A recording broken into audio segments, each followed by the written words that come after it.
Well, good evening, everyone, once more, and welcome to this session on feeding Pomona and looking at green spaces.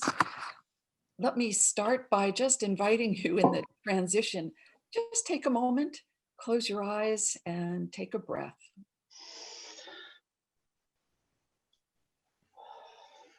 Picture yourself and feel yourself breathing the smell of freshly trimmed trees and green and growing spaces.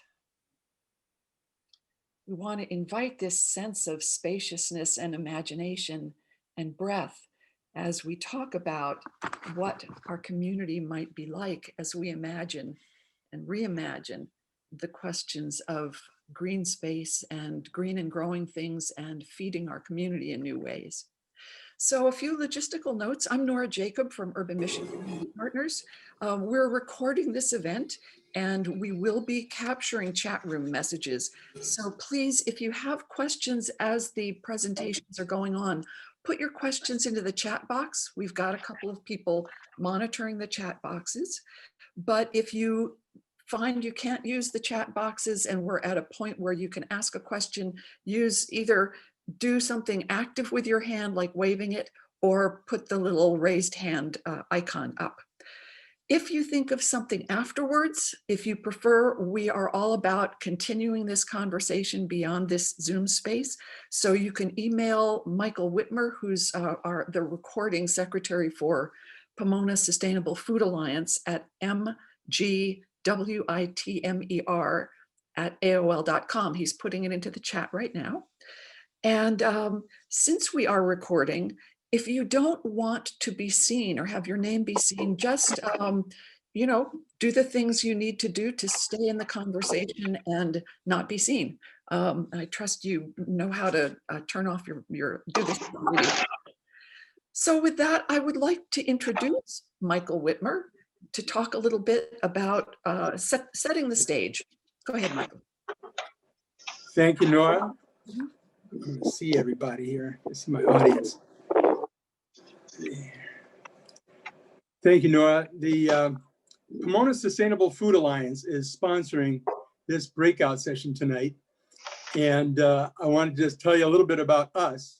The mission of the Pomona Sustainable Food Alliance is to create food security by growing and supporting a community of youth, home gardeners, urban farms, and food hubs, to bring organic produce, community workshops on health and wellness, and new green spaces to the underutilized lots in the city of Pomona and its bioregion. Tonight, we're going to be, let's see, Nora, you're going to do the logistics, right? You've done that? Yeah, okay. There's going to be a Q&A brainstorming session after we have two speakers that Nora will introduce. And I'm going to be putting some prepared questions into the chat box. And we'd like you to think about those and even add your comments and thoughts on those questions into the chat box. That way we'll have a written record of it that'll be easy to search and review after the meeting. Today, the emphasis is going to be on responding to the pandemic and how we can help meet the need in the spike in food insecurity that is being experienced by many people in Pomona. So as you think about the answers to the questions I'm going to pose, use that kind of frame of reference and response time, the urgency of the moment. All right, Nora, I think it's time to take it back to you. Thank you so much. It's my privilege and pleasure to introduce our first presenter, Juanita Preciado Becerra. She is a longtime Pomona resident and co-founder of PEACH, which is Pomona Environmental Advocacy for Community Health. Juanita co-chairs the Healthy Eating, Active Living work group for Pomona's Promise. And she's a doctoral student at Claremont Graduate University, studying the contribution of urban green space to social ecological resilience during the COVID-19 pandemic. Really timely topic, Juanita. So with no further ado, Juanita.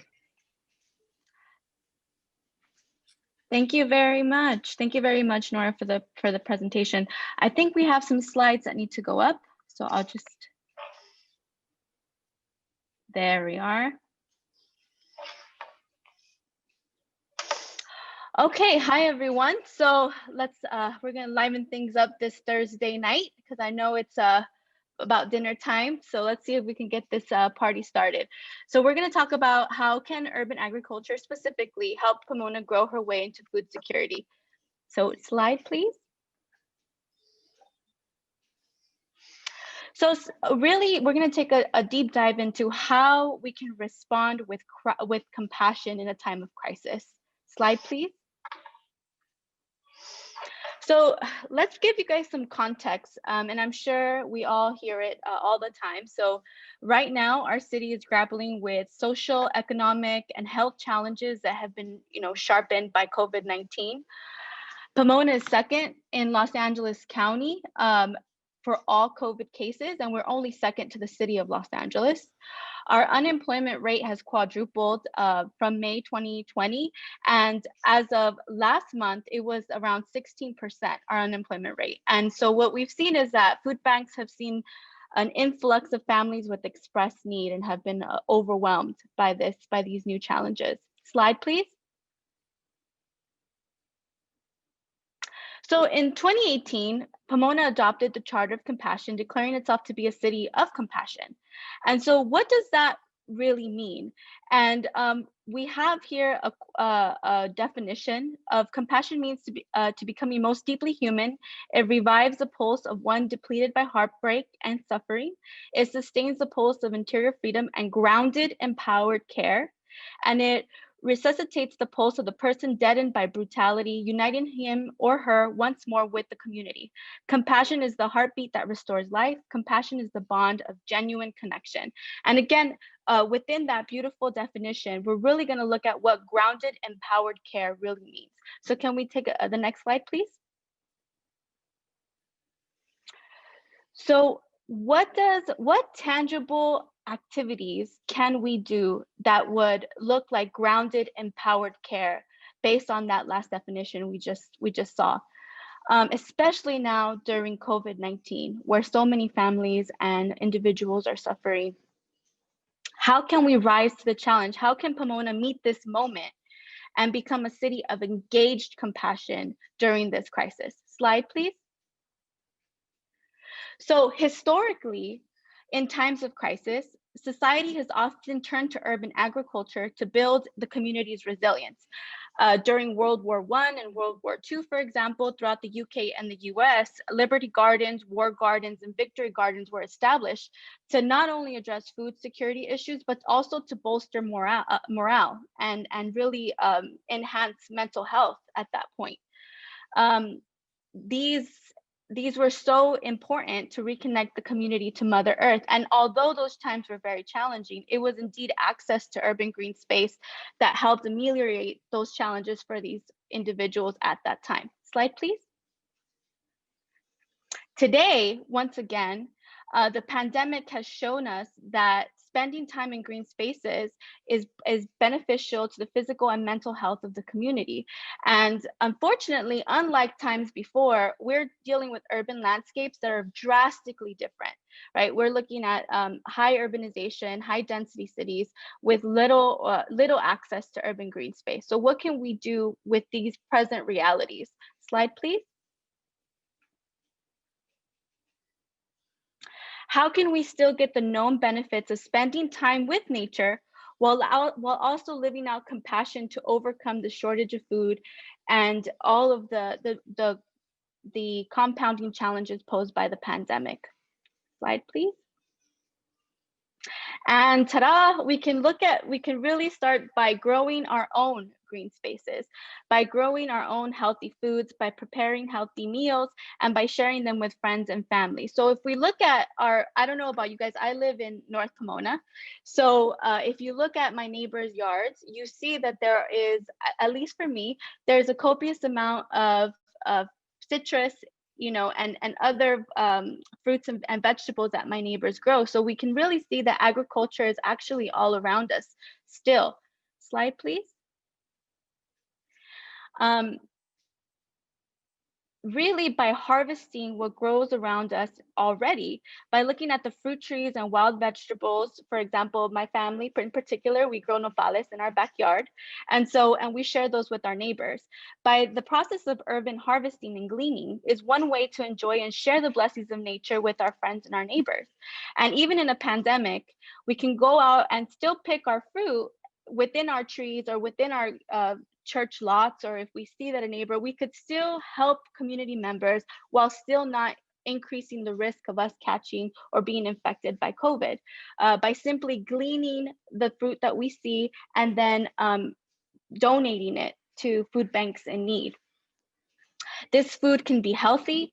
It could be very supplemental to the already to the boxes that are distributed in food pantries that are usually filled with starch and canned foods particularly. So this could be a great way for us to supplement some of those materials within those boxes. Slide, please. Effective urban harvesting needs growers, needs pickers, and needs people to collect and deliver to pantries. It also takes people to collect and compost any waste at the home, in their home or in their pantries. So in short, it really does take a well-organized community effort to sustain an urban harvest. Some groups have already started doing this, but we do need more help. And I would be really interested to see who in the audience has ideas on how to make this work more efficiently and effectively moving forward. Slide, please.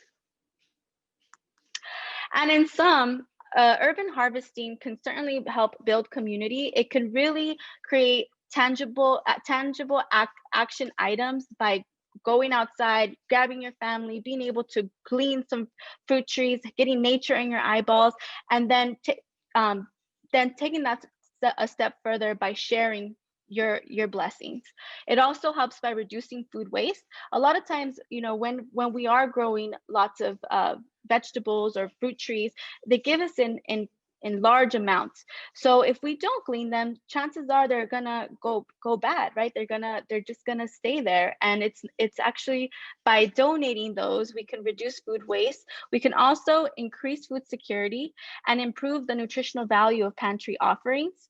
And we could also introduce folks to the taste of fresh, locally grown food. Some folks, it might be the first time they try a prickly pear or something else that might be growing in your neighbor's garden that's completely edible, completely delicious, completely nutritious, but might be new to them. So this is a great way to introduce folks to new foods and also live out compassion, taking simple steps that could be really effective and really meaningful for your fellow neighbor. Slide, please. If you guys have any questions for me, you could feel free to put it in the chat box, okay? Slide.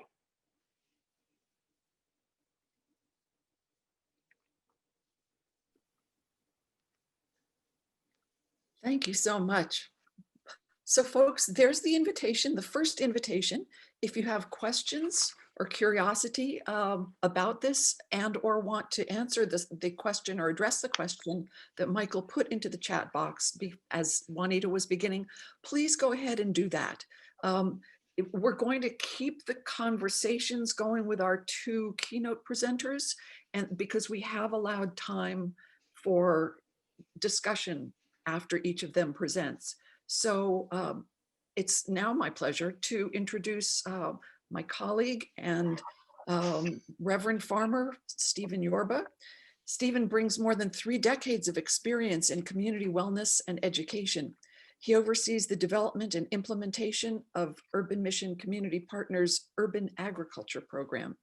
Since launching that program in 2014, he and his team of volunteer farmers have distributed more than 40,000 pounds of fresh organic produce to the most underserved in our community. Working with city leaders, nonprofits, neighbors, folks like yourselves, he leads the clean food movement in Pomona through a unique mix of advocacy, education, and hands-on agricultural leadership. Stephen, you're up. Hello, everyone. We're going to have the slide show up, right? Yes. Starting with my slide. Thank you. Welcome, everybody, to this breakout group. growing our way to food security, creating community food hubs. My name is the Reverend Farmer Stephen Yorba. As Nora mentioned, thank you to, first of all, Mayor Tim Sandoval and the Reimagining group who put this all together. Thank you to all of you for attending this breakout session. I see my professor and mentor, Dr. John Cobb here. Shout out to him and the Cobb Institute who is here. Thank you for being here and for your support. And the Pomona Valley, Pomona Sustainable Food Alliance who's here, led by Michael Whitmire, thank you. And the rest of you from all over the place in the community, thank you for being here. Slide, please. So this whole conference is called Reimagining Pomona. So I want to start with the vision, right? I want, the idea of reimagining what Pomona can be. In my mind, reimagining is kind of going back and reimagining what Pomona used to be like. And this whole Pomona Valley was agriculture. It was an agricultural hub that provided much food, not only for Los Angeles County, but much of the United States. And so, and obviously we've gotten away from that. So how can we reimagine ourselves moving forward in a way where we are connecting to those agricultural roots again? Mainly to provide green space for Pomona and to provide fresh, locally grown, sourced food for our residents. So imagine a network of sustainable food hubs designed and maintained by communities throughout Pomona. Much of this is going to dovetail into what Juanita eloquently presented as well. So imagine these vibrant green spaces offering sanctuary, wellness, education, and especially locally grown food. And imagine a city of compassion, as Juanita said, right? That's employing engaged compassion that is fully supporting such agricultural vision. Slide. The problem presently, can you go back to the problem? I'm sorry, I'm jumping ahead. Okay, thank you. The problem presently, as we all know, are the pandemic conditions, which have taught us a lot about food and hunger in Pomona. As a result, we've seen rising unemployment, we've seen increased poverty, and most importantly, we've seen the existing number of and the growing number of hungry families who are quarantined at home. What we've learned from the pandemic is that, what we always knew, that there is a large amount of hungry families in Pomona, and the pandemic has just kind of magnified that. So it's nothing new. A slide. And one thing we do know, that industrial food systems and distribution systems are really not the answer in a marginalized community like ours. So one of the things we saw at the beginning of the pandemic back in, gosh, how long has it been? March, when the industrial food systems kind of, the wheels stopped turning and food distribution slowed down. And many of our markets in Pomona, South Pomona particularly, ran out of produce. And so one example on the farm that I was at the time, I had people coming to me asking for fresh produce. And so I decided to open up the farm and harvest it out to the community members who are asking for fresh food. Beyond the emergency pantry food that they were getting, they wanted fresh food. And in 3 days, my farm was completely harvested. So this need for an access point to fresh food was really magnified because of the pandemic. And we know that there are many problems with the industrial food system. Most importantly, the industrial food system has severed our connection to the land, and it's also distorted our relationship with food. I call it our broken relationship with food in this country. and especially fresh food in this country. And we've kind of bought into this industrial system of food that is marketed to us in oftentimes unhealthy ways. Slide. So what is a possible solution? Reimagining a possible solution locally for Pomona. One possibly could be growing food locally as a way to reclaim our own autonomy. Much of the time in communities like ours in South Pomona, you know, autonomy, the privilege of choice is stripped away from us, and we basically take what we're given, right? Especially in what we might call food deserts. So how can we reestablish autonomy, create food access, and revitalize communities by creating food hubs in Pomona? Becoming a part of a larger movement that is greening Pomona, not only planting trees and employing electric and hybrid and solar power, but urban agriculture, creating organic green spaces is a way of greening Pomona. Getting back to literally reconnecting with the earth, reclaiming our choice over personal health and wellness, and you know, and just taking small actions that heal the earth, and even the smallest of actions on our part really go a long way in addressing our ecological situation at this time. So Pomona Sustainable Food Alliance envisions a network of food hubs in Pomona, beginning at the top with relatively large urban farms that's creating green space, but also dedicated to growing food, where there are farmers markets where that food is brought to market, where we offer education around health and wellness and the arts connected to growing food and green spaces. Supporting professional farmers to you know, go about the task of growing food and teaching other people to grow food.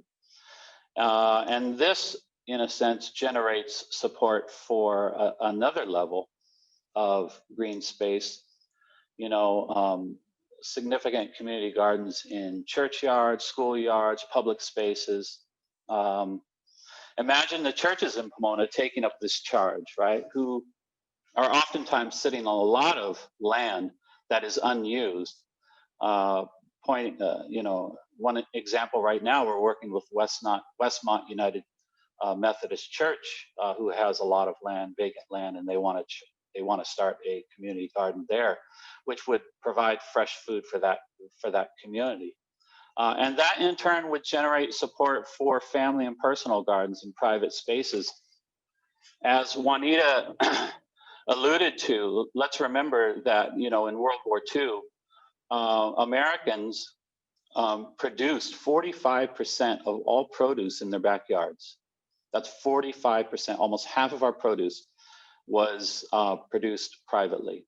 And imagine if we went back again to the land that we sit on in many creative ways, various creative ways, to begin to grow, start kitchen gardens, kids gardens, herb gardens in our own homes, and begin to grow for ourselves. Slide.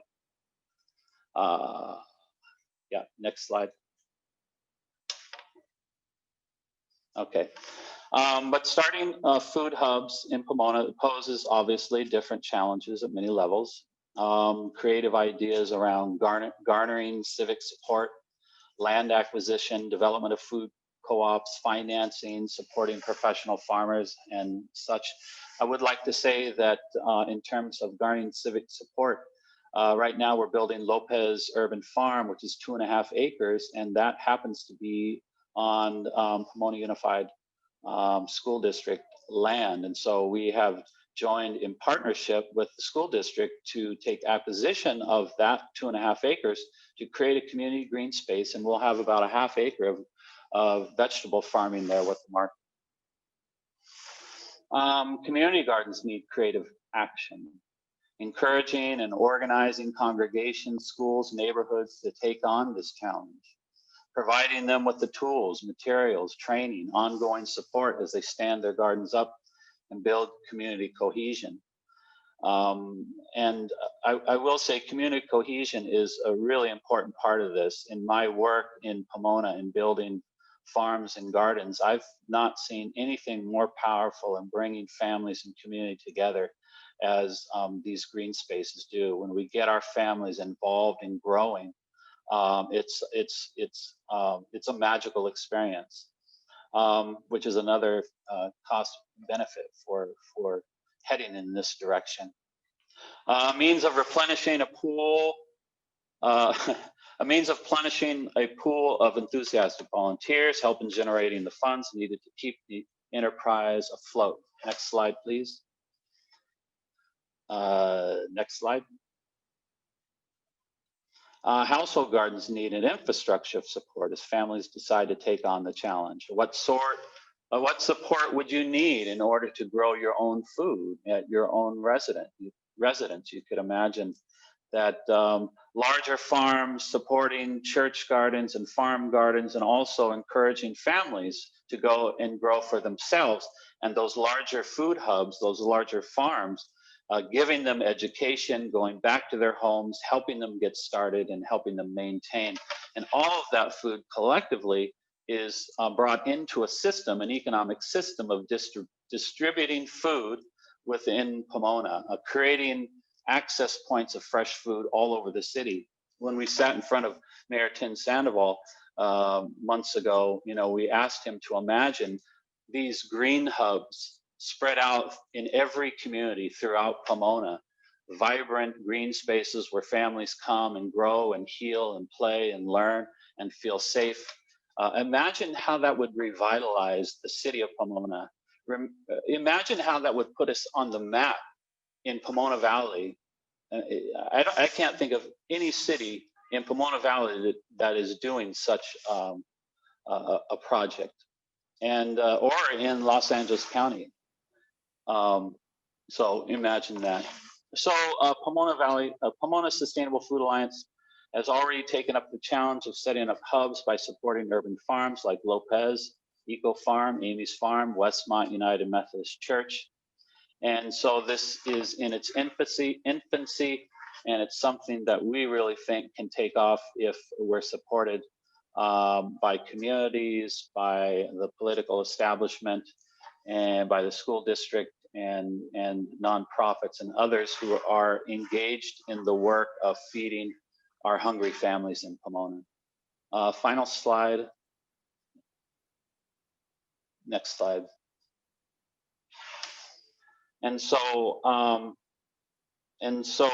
we can imagine taking all this vacant land that we have, city lots, backyards, schoolyards, church yards, freeway setbacks all over the city, raising up professional farmers, bringing community together to these green spaces, working together with nonprofits in imaginative ways to begin to create green spaces that are dedicated to growing food, growing our way to food access in Pomona. And it really is a food revolution that I think can happen in Pomona. And it will start small, and it may start from one backyard to another, one schoolyard, one school yard, and so on and so forth. So that's about all I have for tonight. Thank you for allowing me to speak. If you have any questions, put them in the chat box, and we will entertain them. Thank you. Thank you, Stephen.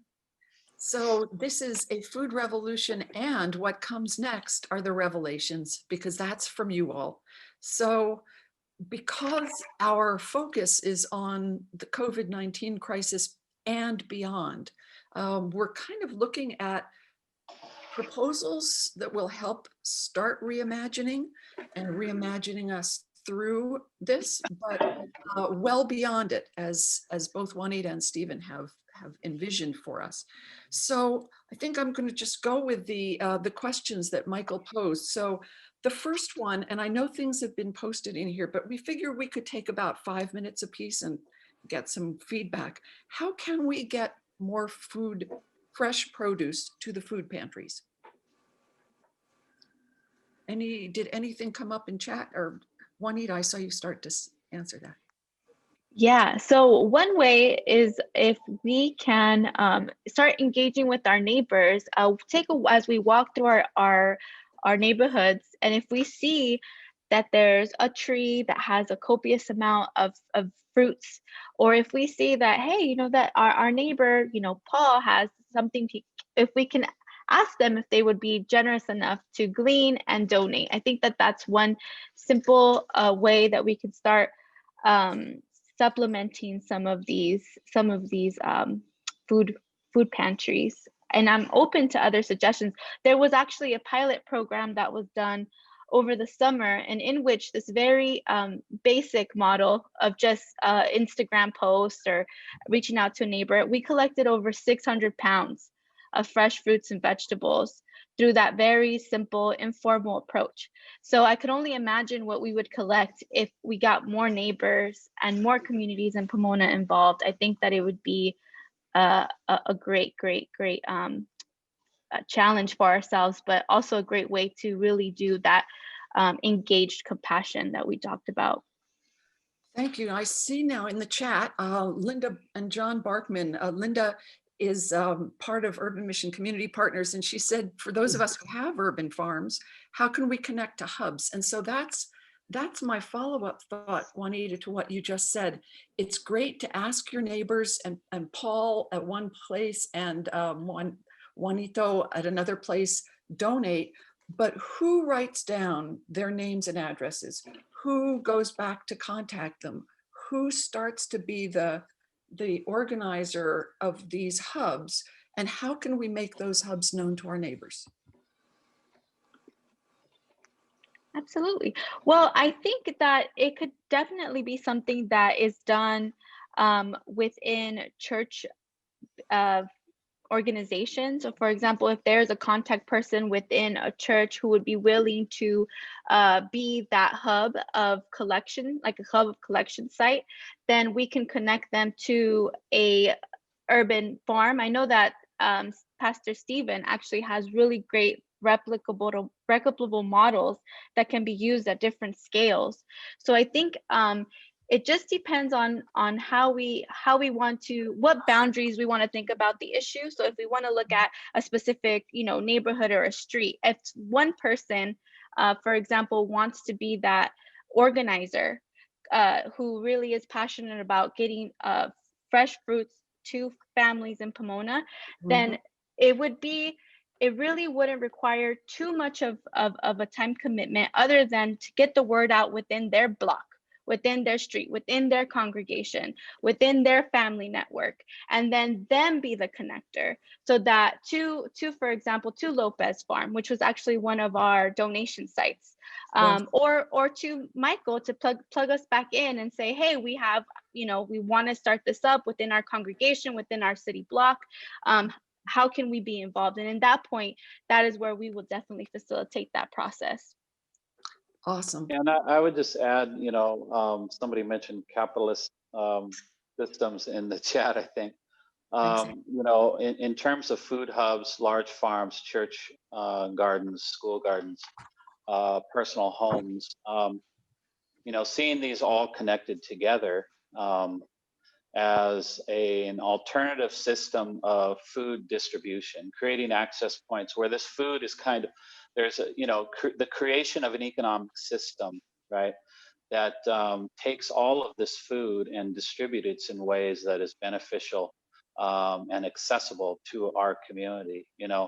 If the problem is our industrial, what I call empire food system, and it does not serve us well, especially in marginalized communities like South Pomona, then I think we have to think about circumnavigating that system. And every time we build a farm, a food hub, in a sense, I see that as an act of resistance, of pushing back against the industrial food complex that doesn't care about us anyways, right? That for the most part leaves us hungry, tells us what we have access to and what we don't have access to. And I think it's for us to be able to take back our autonomy, begin to grow for ourselves, and then figure out ways to create an economy where that is distributed throughout Pomona. And I'll leave that up to folks. I'm a farmer, but I'll leave that up to those who could envision that kind of system where all of this is brought together collectively. That's a great segue into the second question. Hmm. So Michael, was that why your hand was flashing? Actually, no. There was a couple of interesting points in the chat. Steve Sittig mentioned a website, and I'm aware that God's Pantry has a gleaning program, and so there may not be a heavy lift involved in publicizing that, getting a pad, for example, of Post-it notes that you can slap one on your neighbor's door, say, hey, if you have extra fruit, call me, I'll strip the tree for you and donate it to God's Pantry. Or we can call a gleaner to come and get it. There may be ways to set up networks to do that and help capture some of the fruit that's going to waste on the ground. Yeah, Michael, I will say just because I'm from a public health perspective, I absolutely love that we have those partnerships with gleaners. However, I think it's really important to also emphasize that by one taking up the task of gleaning their own trees, if possible, of course, under the assumption that one is able to do that, I think that they also get the benefits of being outside, getting some physical activity in a time where we're all kind of constrained at home. This is a great way to really start getting some of those public health benefits of being outside. You can get your kids involved, you can get your loved one. If you know, I have a 2-year-old at home and I'm just looking for ways to get her engaged in anything. So that's a perfect example of like, it's not only beneficial for the end user who's going to be eating those delicious fruits and vegetables. It's also a great way for a person who's at home, who wants to give, who wants to contribute, who perhaps can't do that financially, but this is their way they can contribute to their community by gleaning and donating. And I think that that's really, really important. And if that's not possible for many reasons, we can plug them into our partners who have gleaning programs, who would be more than happy to take that responsibility and get it done. Thank you. So let's move on. The second question was, what can we do to promote rapid adoption of backyard gardening and/or community gardening in Pomona? And Michael privately texted that he has gleaned some responses from the chat. So Michael, go ahead. Well, they were more in the nature of questions, like, are there startup funds to help families get started doing their own gardening? Is there material support available, like the group in Detroit called the Garden Resource Program? Can neighborhood captains organize blocks into growing and sharing within their own neighborhoods? And how about a membership system that has residents join a growing group within their neighborhood instead of just getting pantry food? Those all sound like interesting ideas to me. They're not completely available yet, although pieces of them are available. The Pomona Sustainable Food Alliance, for example, is helping launch a neighborhood garden at the Westmont United Methodist Church. And different members of the alliance are making contributions in kind. Randy Beckendam at Amy's Farm is donating about $2,000 worth of composted soil. There's going to be material support from local Orchard Supply and Hardware and Lowe's for tools and the like. There's a composting group that is offering a grant to help set up the compost system and provide educational support. Urban Mission Community Partners is going to have Stephen actually go out 4 hours a week to support that garden and help them get it started. So we're building a community around the garden, and that community of support will help sustain the congregation as it stands up its own garden. And within that congregation, there's at least a dozen people who are enthused about it. They can go to local gardens and see what's happening in other neighborhoods and learn about it. So as a communal effort, we're getting these church-based gardens up and running, and hoping that the neighborhoods around those churches get involved and they become centers for training people in the neighborhoods and dropping off their compost, learning how that works, and seeing how an irrigation system is set up. Yeah. So these mid-sized gardens become really the points of propagation of more gardens into the backyards of people. I will I, add I that, would, oh, go ahead, Stephen. well, I was just going to add that I think from what I've seen as a farmer, the truest way to build interest and passion around this movement at any level, right, is to get the community to these green spaces and participate in the work of growing food.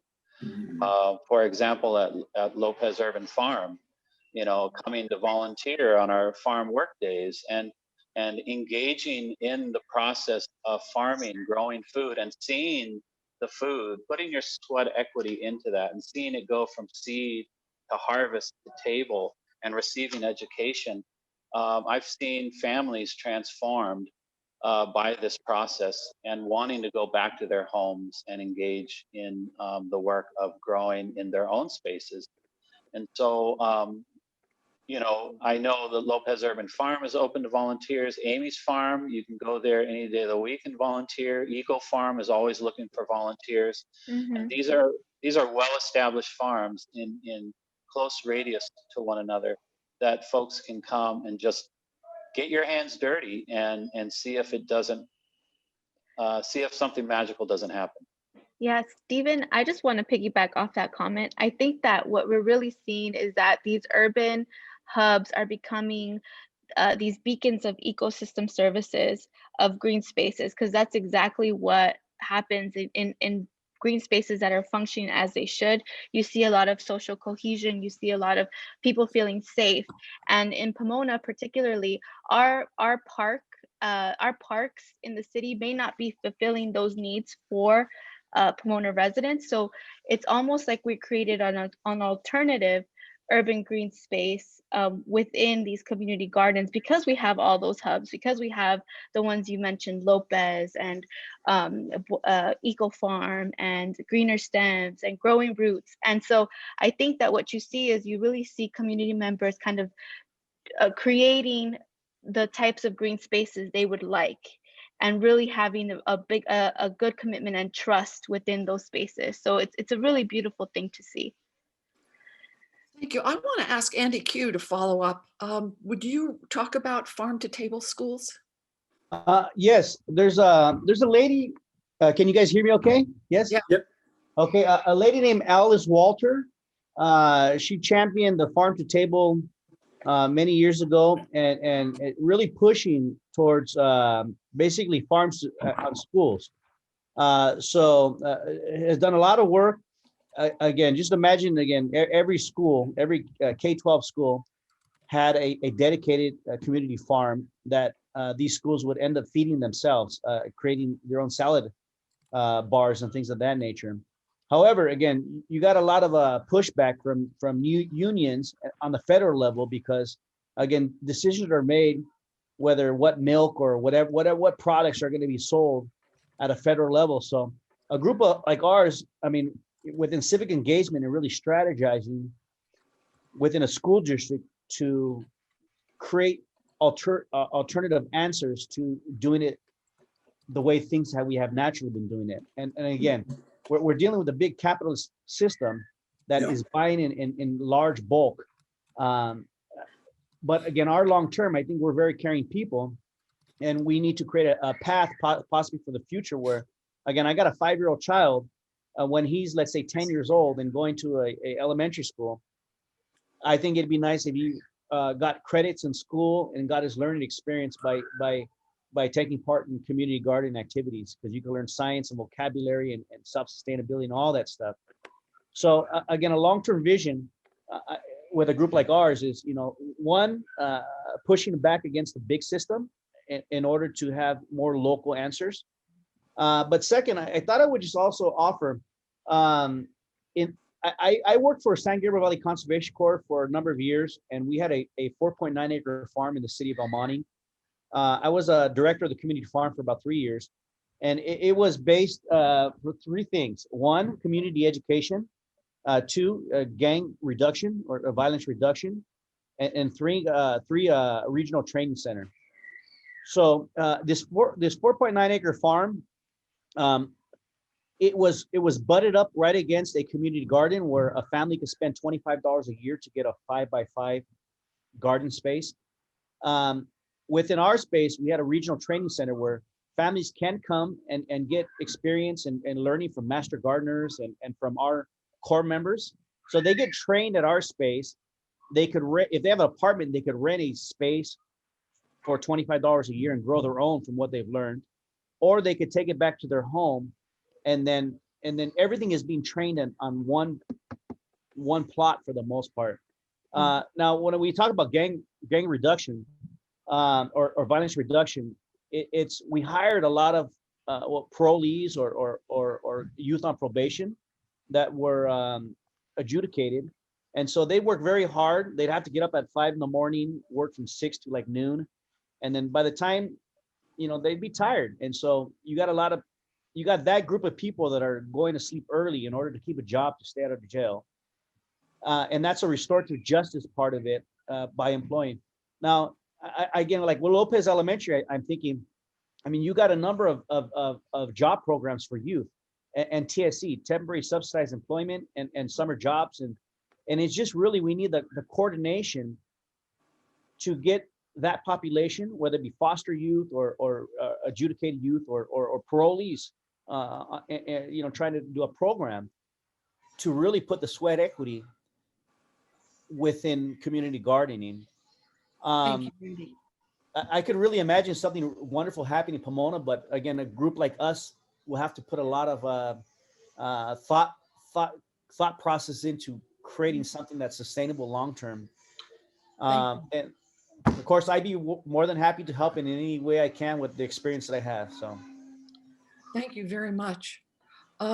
Stephen, I'm curious, Stephen Patton, Stephen Yorba, I'm interested in what you have to say in response to how we can, you and Juanita both, how can we develop ongoing programs that can support everyone becoming farmers in their community backyards, in their own and in community backyards?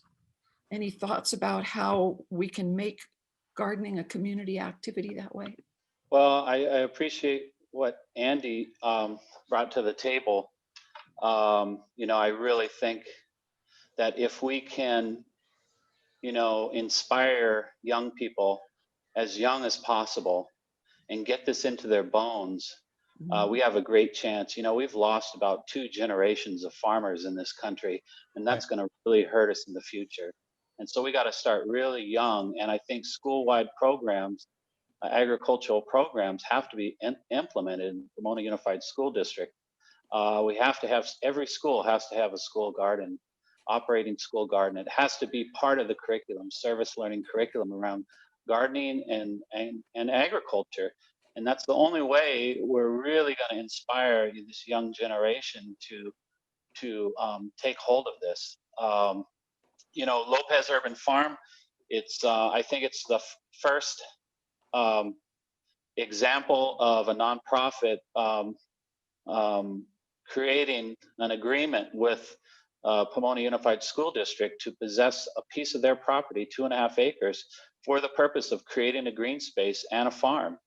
And it's on the Lopez Elementary property. And I think this is promising. I think the Pomona Unified School District is taking a great step forward to seeing the possibility of this. Although, of course, Lopez Elementary's school garden has been there prospering for 6 years, but we're about ready to transform the entire 2.5 acres into a beautiful green space for families, Lopez families, to learn and grow. And I'll say one thing about folks coming out of incarceration. At the last farm I was at, we created a down-to-earth program where we worked with Pomona Parole, and we did restorative justice and restorative farming with those on parole. We circled up in the farm. We did restorative justice work in circle, and then we went out to the farm and learned farming practices. And a number of those parolees were so taken by that, they got jobs in landscaping and whatnot. So these are just some of the examples, I think, that are promising looking forward. Thank you. Friends, I'm mindful of the time and I want to focus us on this final question. And Nora? that is, yes. Can I just say one thing before you move on? Yeah. I see Nena here from Fairplex, and I just think that they have a big role also in inspiring, generations to come. A lot of kids get inspired by going to their community garden, and the FAA and for agriculture has such an importance within the LA County Fair. Mhm. Any way that we can use them as well as a hub throughout our region to inspire more young people in particular getting involved. And I'm sorry to interrupt you, but I just had to throw that Sorry. out. And thank you. Thanks, Nina. So here is the final question. What of the ideas you've heard would you like to be involved in implementing? This is the rubber meets the road. It's easy to fidget yourself away when you're in Zoom, a lot easier than when you're sitting with people in person. But we would really like you to consider this. We've talked about how to. Some of you have talked about things you can do in your own neighborhoods, things that you'd like to see done. Pomona Sustainable Food Alliance is really looking for guidance from you all, like how can we continue? What ideas do you want us to follow? And might you be willing to do some of that with us? Mhm. Well, And I tell you, I'll speak for the San Gabriel Valley Conservation Corps. With that 4.9 acre farm, we have a lot of tools that if we wanted to do a community day, a volunteer day with 40, 50 volunteers, shovels, rakes, hoes, whatever we may need. We also have, again, a lot of compost. We have a number of connections again with compost and sod, and also seed sharing. So since the San Gabriel Valley Conservation Corps is based out of Pomona and El Monte, we will do whatever we can to help with letting the group borrow supplies or even borrowing seeds or things of that nature. dude, that's generous. Thank you. And for my organization, the Southern California Service Corps, we organize volunteers. But if there was a way that we could work together, that let's say my organization would be a hub, I'd be more than willing to help as a hub point to get, whether it be gleaners or whatever it may be, with a sign-up sheet and insurance language for liability and things of that nature. So I'd be willing to offer that for my organization. Thank you so much. Before we go to the next person, I'd like to invite all of you to please put your name and contact info into the chat box, so that probably an email for you, so that we can follow up with you, just send you notifications and so on. But anybody else want to express any thoughts? Yes, Michael. I would really like to affirm the idea of becoming a support center. I was quite struck by the suggestion of the Garden Support Group in Detroit. They have a remarkable array of resources they make available on a loaning basis to people who simply sign up for that kind of support. And it looks like they support hundreds of gardens. And it seems like a natural thing for the Pomona Food Alliance to try and build. So if there are folks who are interested in that, in fact, I think all the ideas that have come up, are things that we will be focusing on.